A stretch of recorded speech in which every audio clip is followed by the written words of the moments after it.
Hello dear students, आज के इस लेक्चर में हम चैप्टर नंबर 4 के जो रिमेनिंग क्वेश्चंस है 4.1 एक्सरसाइज के क्वेश्चन नंबर 8, 9, 10 सॉल्व करने वाले हैं। तो इसका एक्सप्लेनेशन स्टार्ट करने से पहले मैं आप सभी से रिक्वेस्ट करूंगी कि अगर अभी तक आपने चैनल को सब्सक्राइब नहीं किया है तो जल्दी से चैनल को सब्सक्राइब कर बेल आइकन बटन को प्रेस कीजिए ताकि आपको लेटेस्ट वीडियो के नोटिफिकेशन मिलते रहे। वीडियो को लाइक करना एंड शेयर करना नहीं भूलना है। डियर स्टूडेंट्स, अगर आपने इसके प्रीवियस क्वेश्चंस नहीं देखे हैं एक्सरसाइज 4.1 के तो वो बेसिक क्वेश्चंस को पहले समझिए, वो क्वेश्चंस के वीडियो देखिए ताकि आप लोगों को ये जो 8, 9, 10 है वो समझने में आसानी हो ना। इससे जो प्रीवियस लेक्चर था उसमें मैंने आप लोगों को कुछ एक्सरसाइज नोट डाउन करने बोला था, कुछ पॉइंट्स की भी। जब आपको ये एक्सरसाइज पर्टिकुलर एक्सरसाइज जब सॉल्व करनी है तो अगर आपको टर्म पूछते हैं तो टर्म फाइंड आउट करने के लिए आपको बेसिकली क्या यूज करना है वो मैंने आप लोगों से बताया था। तो यहाँ पर अभी वही टर्म्स हम जरा सा देखेंगे कि टर्म्स हमें कौन कौन से लिखने हैं। तो ये नोट डाउन करके रख लेना है। प्रीवियस लेक्चर जिन्होंने अटेंड किया है तो उम्मीद करती हूँ कि उन्होंने ऑलरेडी ये नोट डाउन किया होगा पॉइंट्स टू बी रिमेम्बर्ड में, जिसमें अगर आपको 3 नंबर्स पूछा है, मतलब 3 टर्म्स अगर पूछा है इन अ जीपी तो हम a/r, a, लेते हैं। अगर हमें 4 नंबर्स पूछा है इन जीपी में अगर हमें ज्योमेट्रिक प्रोग्रेशन में अगर हमें 4 टर्म्स पूछे हैं तो हम a/r³ then a/r, ar and ar³ हम लेते हैं। और अगर हमें 5 टर्म्स पूछते हैं, दैट इज 5 नंबर्स पूछते हैं ना जीपी, तो हमें a/r² then a/r,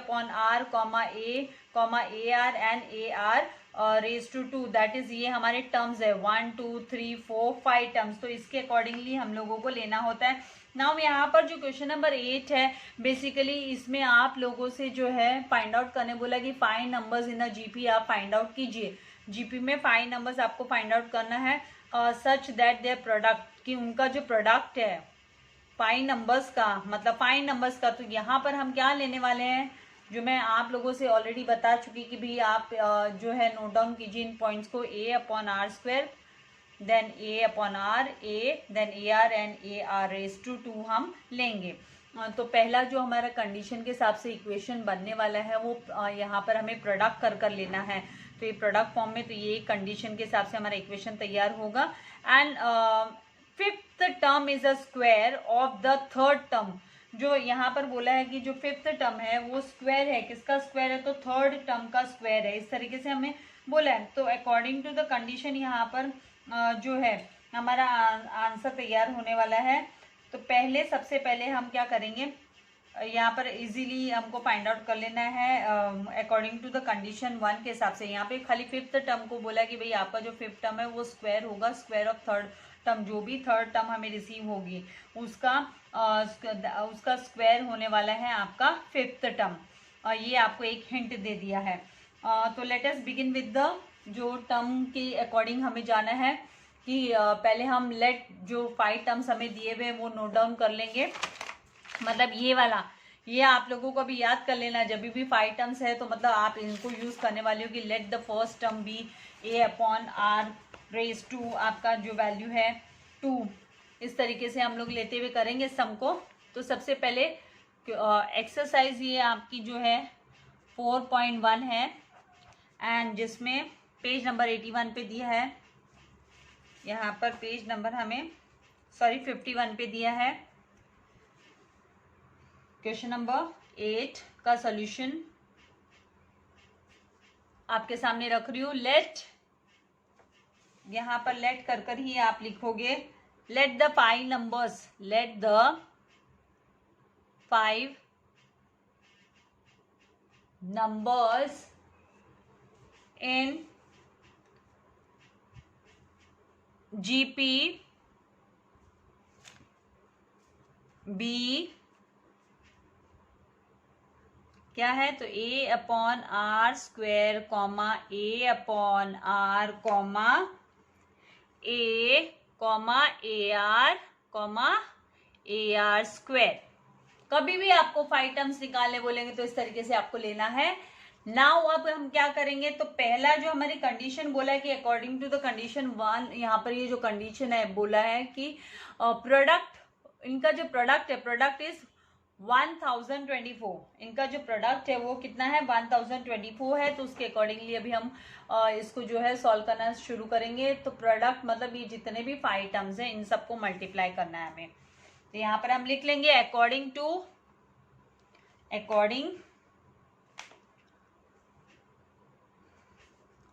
to the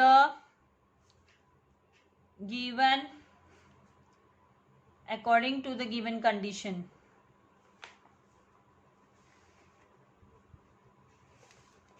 A upon R square multiply by A upon R multiply by A multiply by AR multiply by AR square is equals to 1024। ठीक है। अभी यहां से देखिए this R and this R will get cancel, this R square and this R square will get cancel। यहाँ पे इन सब के बीच में प्रोडक्ट फॉर्म चल रहा है इसीलिए। अभी ये तो R तो सारे कैंसिल हो गए, तो मतलब अब हमें आसानी से जो है A रिसीव हो जाएगा। यहाँ पर 1 2 3 4 एंड 5 हमारे पास 5 A है, 5 A है। तो मतलब A रेस टू 5 हम लिख सकते हैं, बेस एंड इंडाइसेस फॉर्म में लिख सकते हैं इसको, इंडेक्स फॉर्म में। तो A रेस टू 5, ये A रेस टू 5 आप कंफ्यूज नहीं होना कैसे आया। 1 2 3 4 5 5A को जब आप मल्टीप्लाई करते हो तो आप उसको इंडेक्स फॉर्म में देंगे हम कि A raise to 5 is equals to 1024। अब क्या करना है 1024 पर, यहाँ पर A है, A की वैल्यू हमें निकालना है। तो ये जो 1024 है इसको भी हम इंडेक्स एंड बेस फॉर्म में कन्वर्ट करने के लिए क्या करेंगे, हम फाइंड आउट कर लेंगे इसके फैक्टर्स। तो यहाँ पर जो है let us begin with the 4, क्योंकि यहाँ पे 4 से पॉसिबल है, यूनिट एंड टेंस के प्लेस पे 24 है तो पॉसिबल है कि 4 से हम स्टार्ट कर सकते हैं। तो 4 यहाँ पर आ जाएगा, 4 2 ज़ा 8, 2 left 4 5 ज़ा 20 एंड 4 6 ज़ा 24। अगेन विद द 4 4 6 ज़ा 24, देन यहाँ पर 1 तो 16 हो गया, 4 4 ज़ा 16, देन अगेन 4, तो यहाँ पर आ जाएगा 4 1 ज़ा 4 एंड 4 6 ज़ा 24, देन 4 4 ज़ा 16, 4 1 ज़ा 4। तो 1 2 3 4 5, मतलब हमारे पास यहाँ पर जो नंबर 4 है वो भी 5 आ गए। यहाँ पर जब हमने फैक्टराइज किया इसको तो 1 2 3 4 5, तो हम क्या करेंगे यहाँ पर 4 को तो बेस ले लेंगे, A raise to 5 is equals to 4 will be the base and index form में लिख रहे हैं 4 raise to 5, 4 raise to 5।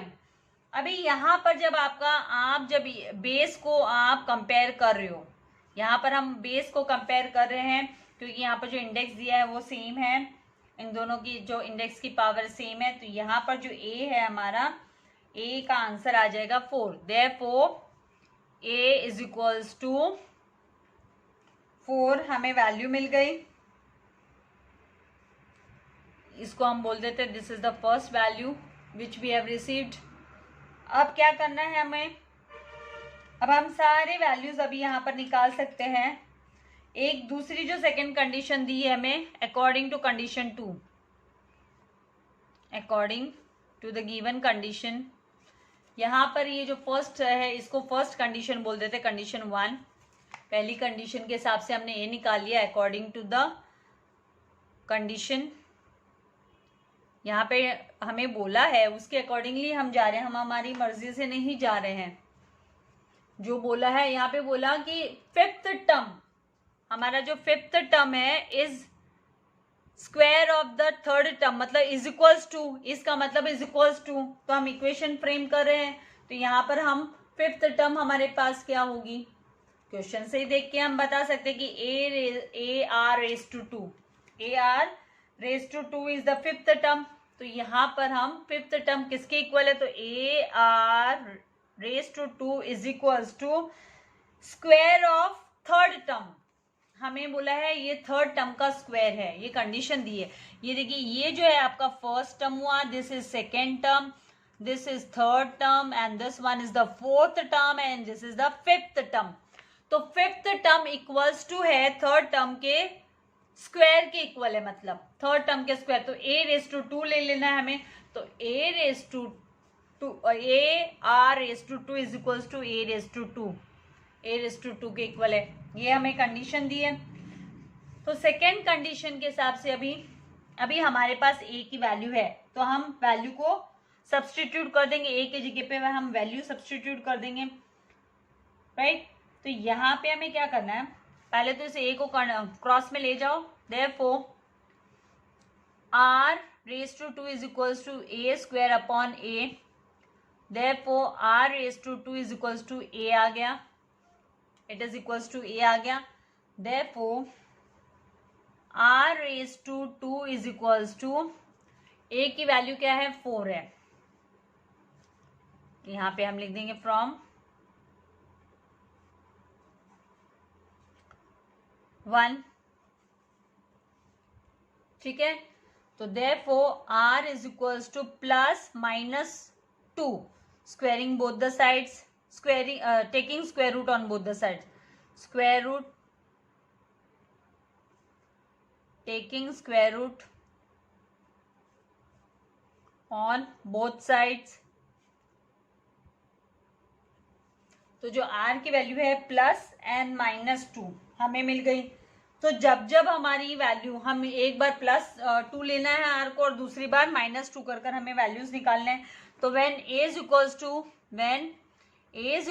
4 and r is equals to 2, तब हमारे पास टर्म्स जो है वो कितने आने वाले हैं, कौन कौन से टर्म्स आएंगे वो हम लिख लेंगे।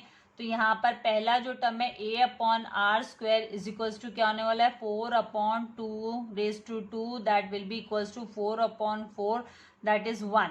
तो पहला टर्म जो है हमारे पास क्या आ जाएगा 1 आ जाएगा, फर्स्ट टर्म विल बी हमारा 1। अभी सेकेंड टर्म क्या होगा, तो उसके लिए हमें लेना है a अपॉन आर, जो हमारी सेकेंड टर्म है क्या है a अपॉन आर। तो a अपॉन आर लेने के लिए यहाँ पर लिखेंगे a upon r is equals to, a का वैल्यू है 4, r का वैल्यू है 2 इज इक्वल्स टू 2, तो a अपॉन आर जो है हमारे पास आ गया 2। ये सारा जो है जस्ट मैं अंडरलाइन कर रही हूँ, उनको ये लेना है हमें फर्स्ट टर्म, दिस इज हमारा सेकेंड टर्म। थर्ड टर्म क्या है a है, तो a इज इक्वल्स टू 4 है, ये हमारी थर्ड टर्म आ गई। फिर हमारा जो है next a are is equals to what, तो ए आर जो हमें निकालना है फोर्थ टर्म, तो A R is equals to what, तो ए मतलब 4, आर इज इक्वल्स टू 2, तो A R is equals to 8 आ गया। Then A are square is equals to what, तो A is 4 and R is 2 raise to 2, that is 4 multiply by 4, that is 16 आ गया। तो ये सारे जो है जब हमारे पास व्हेन हमारा a is equals to 4 and r is equals to 2 है, तो हमारी जो वैल्यूज आने वाली है 5 नंबर्स इन जीपी के मतलब a upon r square comma a upon r comma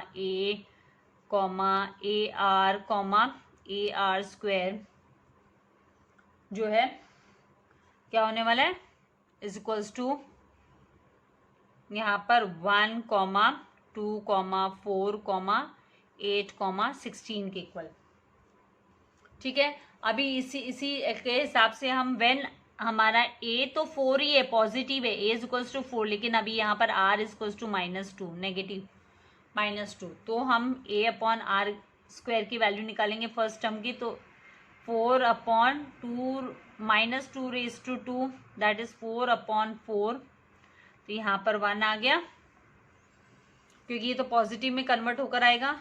फिर a upon r is equals to क्या 4 अपॉन -2 इज इक्वल्स टू, हमारी वैल्यू -2 आ गई। उसके बाद में a इज इक्वल्स टू तो 4 ही रहने वाला है, एंड उसके बाद ए आर का वैल्यू निकाल रहे हैं, तो a is what 4 multiply by -2 is equals to -8, and a are square का वैल्यू जो है 4 मल्टीप्लाई बाय -2 रेज टू 2, तो दैट इज 4 मल्टीप्लाई बाय यहाँ पर 4, तो 16 आ गया। तो देखिए क्या चेंजेस हुआ, दो वैल्यूज यहाँ पर नेगेटिव में कन्वर्ट हो गई जब r इज इक्वल्स टू -2 है।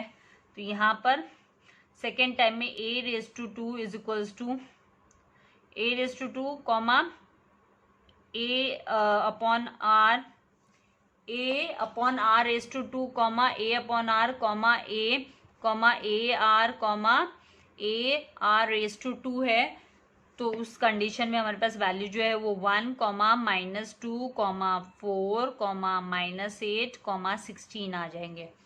तो अभी हम फाइनली क्या लिख देंगे, therefore the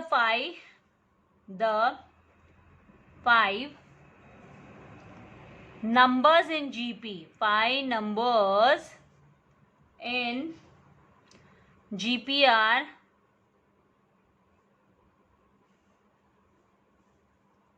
1, 2, 4, 8, 16 और 1, -2, 4, -8, 16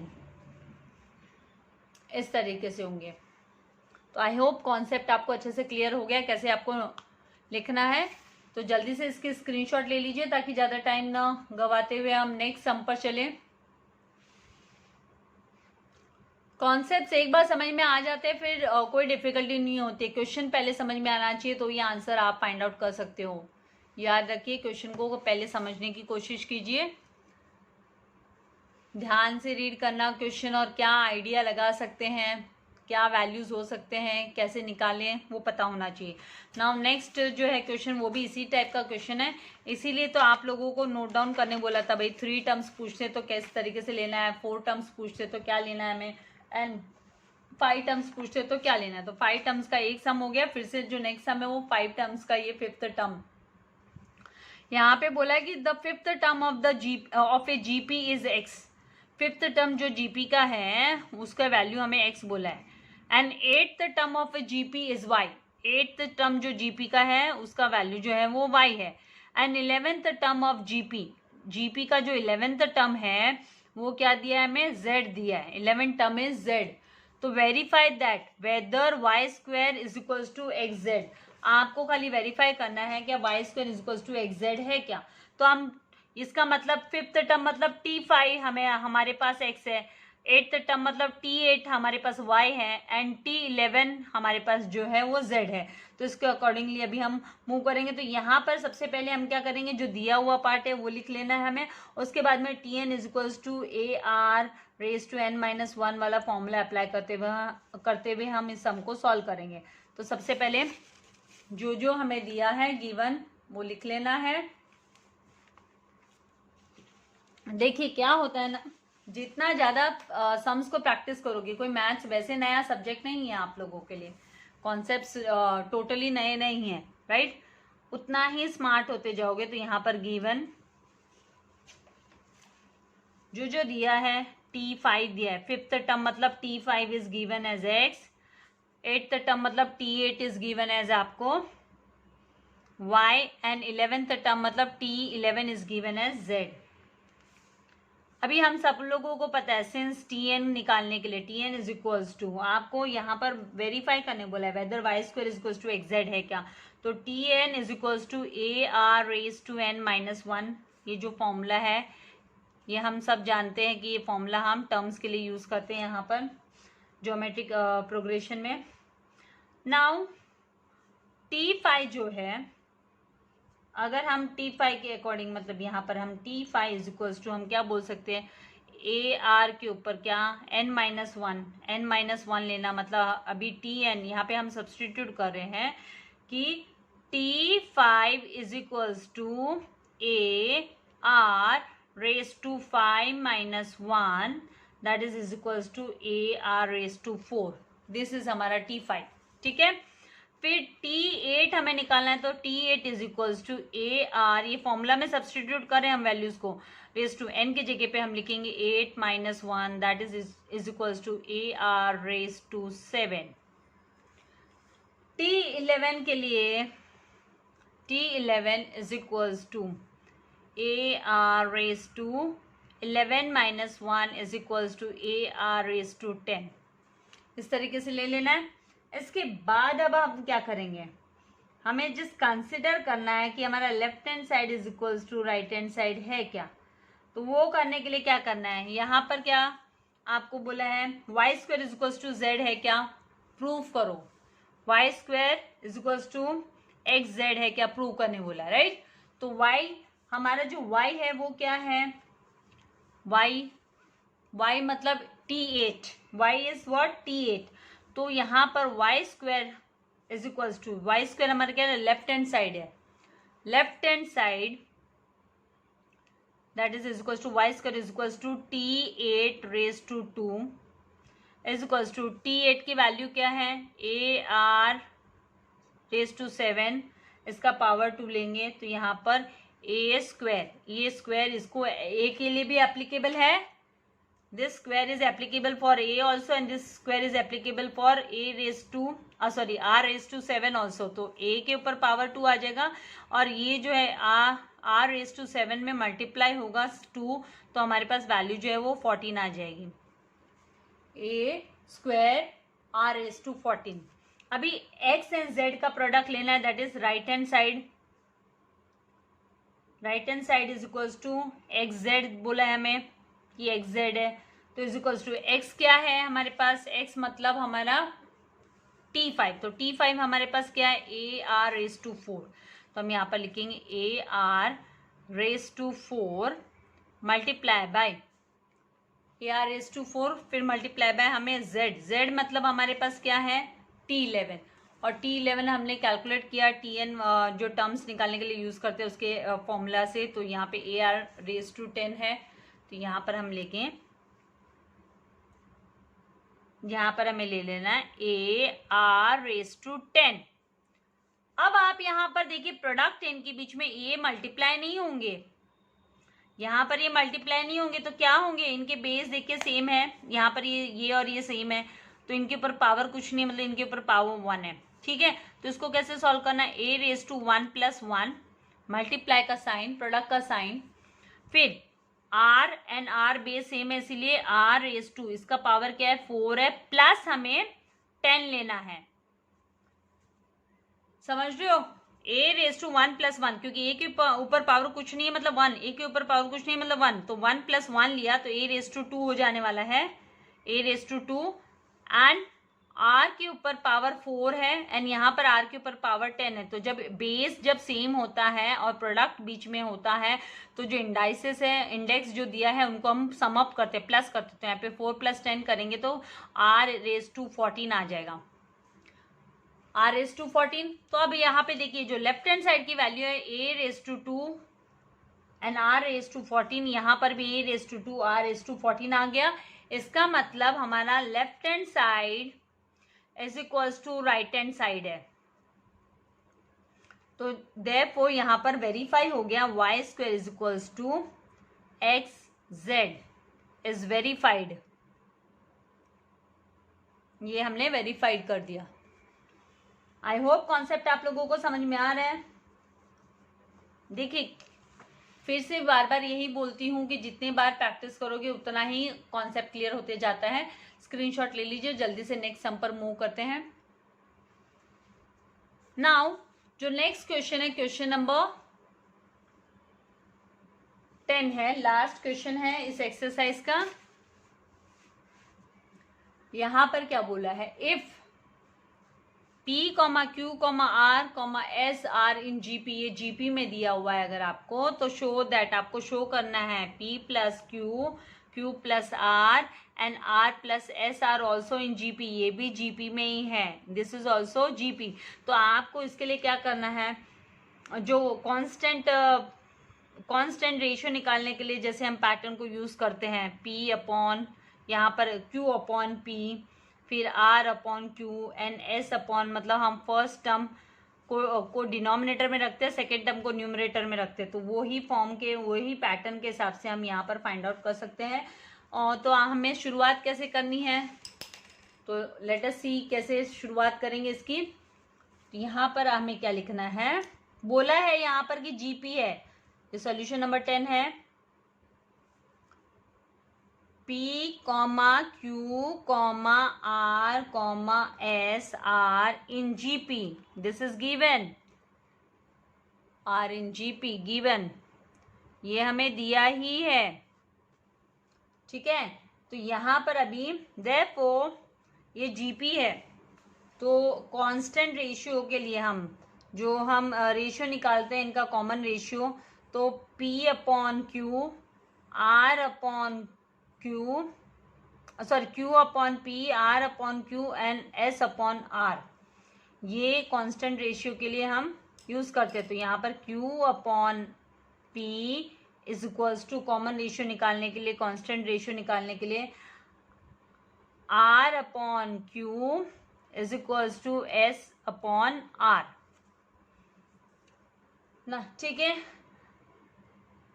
अब ये पैटर्न आ गया, इसके बाद हम क्या करेंगे, इसको कांस्टेंट कंसिडर कर लेंगे कि भाई ये जब जीपी है ही, बोला ही है, तो मतलब इनका जो रेशियो आने वाला है वो भी कांस्टेंट ही आने वाला है, कॉमन रेशियो जो आएगा वो कांस्टेंट आएगा। तो कांस्टेंट के लिए हम के लेटर को यूज कर लेते हैं। तो यहां पर हम सपोज करें let Q upon P is equals to R upon Q is equals to S upon R is equals to K, since K is equals to constant ratio, common ratio बोल दो, कांस्टेंट रेशियो बोल दो, जो कि अब यहां पर अब नेक्स्ट आप देखिए, नेक्स्ट इसमें क्या करेंगे, Q upon P is equals to K है, तो this implies Q will be equals to, इसको क्रॉस में लेकर आएंगे तो Q इक्वल्स टू पी के हो गया, ठीक है। अब R upon Q is equals to K ले लेंगे, तो R upon Q is equals to K लिया, तो दिस इंप्लाइज आपका R is equals to Q के हो गया। देन नेक्स्ट जो है S upon R is equals to, ये भी K के इक्वल ही हो गया, इसका जो रेशियो आएगा वो K आने वाला है, कांस्टेंट आने वाला है। यहाँ पर S is equals to R के हो गया, ठीक है। इतना कंप्लीट होने के बाद में हमें यहाँ पर प्रूव क्या करने बोला है, हमें प्रूव करने बोला है कि P plus Q comma Q plus R comma R plus S, R in GP, ये भी GP में, R in GP, R in GP prove,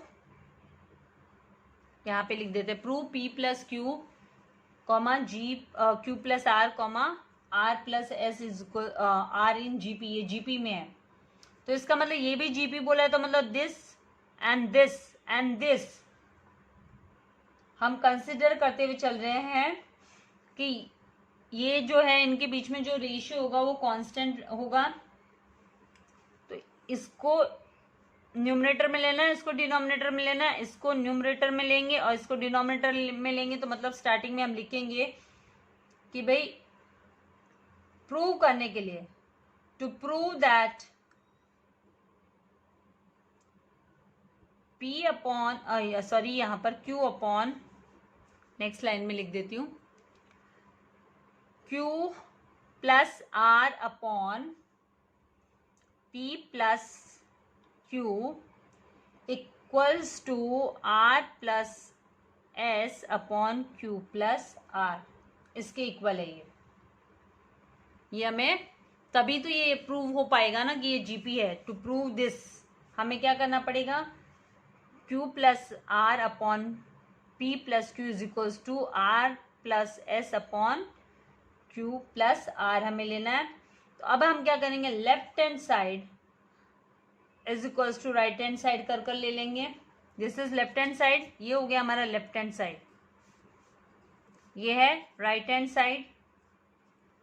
तो हम ये देखेंगे कि भाई इनके बीच में जो रेशियो वो कांस्टेंट रेशियो है, तभी तो हम इनको जीपी प्रूव कर सकते हैं। तो हम कैसे लेंगे, left hand side is equals to Q plus R upon P plus Q जो है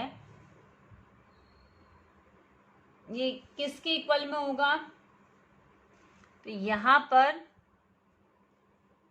इज इक्वल्स टू हम ले रहे हैं जो प्रीवियस हमारे पास यहाँ पर जो वैल्यू दी है, R की वैल्यू क्या दी है हमें, R का वैल्यू यहाँ हम देखेंगे तो R की जो वैल्यू है Q अपॉन K है, हमारे पास क्या है Q अपॉन K, इसको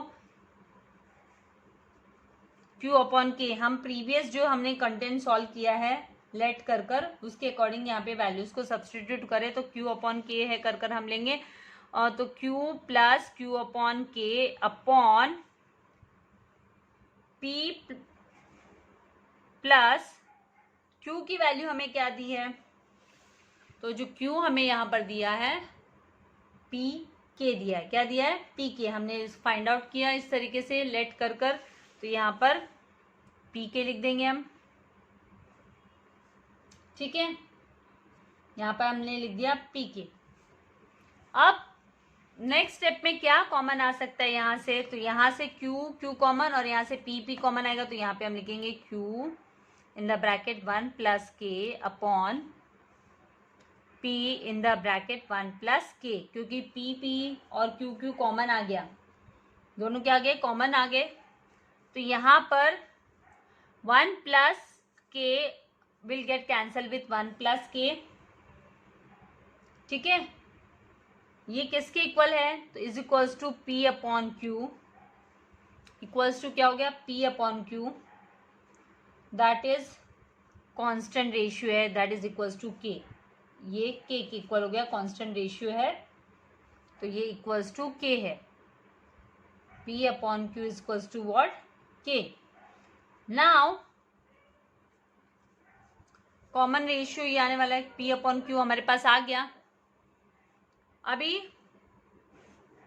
Q अपॉन P लिखना है हमें, P अपॉन Q नहीं, Q अपॉन P, जो कि हमारे पास यहाँ पर Q upon P, sorry Q upon P, तो Q अपॉन P की वैल्यू तो हमारे पास यहाँ पर क्या है, Q upon P is equals to K, that is the constant ratio.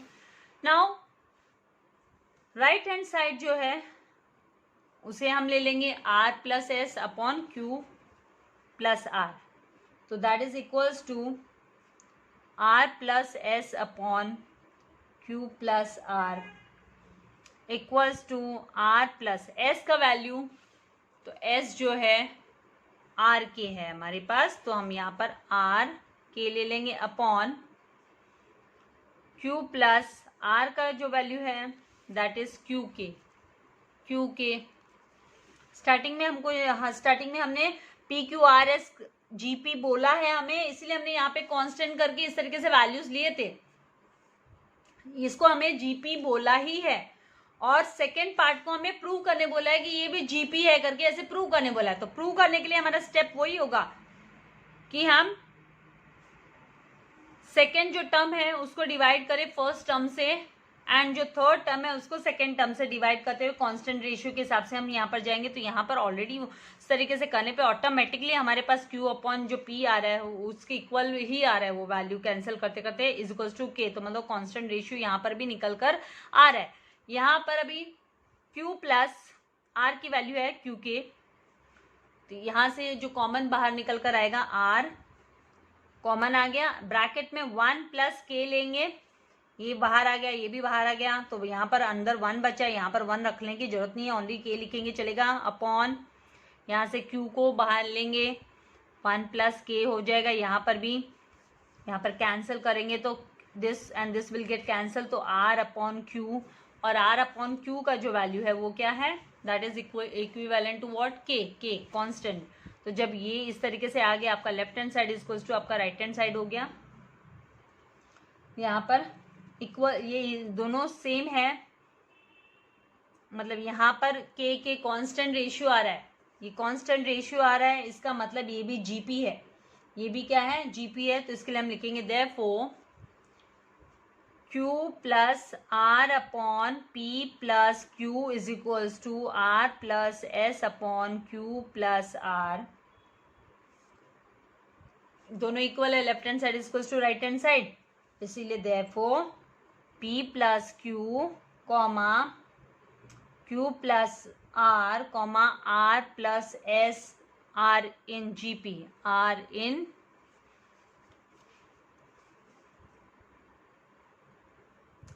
GP, इस तरीके से आना चाहिए। ये हमने प्रूव किया, और किसके बेसिस पे प्रूव किया, क्योंकि पहला जो हमें दिया है यहाँ पर PQRS वो बोला ही है कि वो GP है, तो GP है तो हम उसका P upon Q, R upon Q upon P sorry is equals to R upon Q is equals to S upon R is equals to K, constant ratio K कर लिया। फिर इसको इसके इक्विवेलेंट रखकर हमने एक सिंगल वेरिएबल की value निकाली कि भी Q की वैल्यू विल बी दिस, इसको क्रॉस में लेकर गए तो R की वैल्यू विल बी Q के क्रॉस में लेकर जाने पर, और S upon R is to K तो S की वैल्यू विल बी R के। तो नेक्स्ट इसमें हमको यूजफुल हो गया ये, यहाँ पे हमने सब्सटीट्यूट करने पे जो वैल्यू हमारी है वो कांस्टेंट निकल कर आ गई, इनका जो रेशियो है क्योंकि Q अपॉन P जो है वो क्या है, that is equivalent to K, तो पहले उसके बेसिस पे ही करना है हमको। एंड R अपॉन Q है, इसका वैल्यू क्या है, तो इसका वैल्यू भी जो है वो K है, रेशियो जो आता है वो K आएगा। तो यहाँ पे कांस्टेंट रेशियो होने की वजह से ये जो नेक्स्ट जो हमें P plus Q comma Q plus R comma R plus S है वो भी GP है करके हमने बता दिया, शो कर दिया।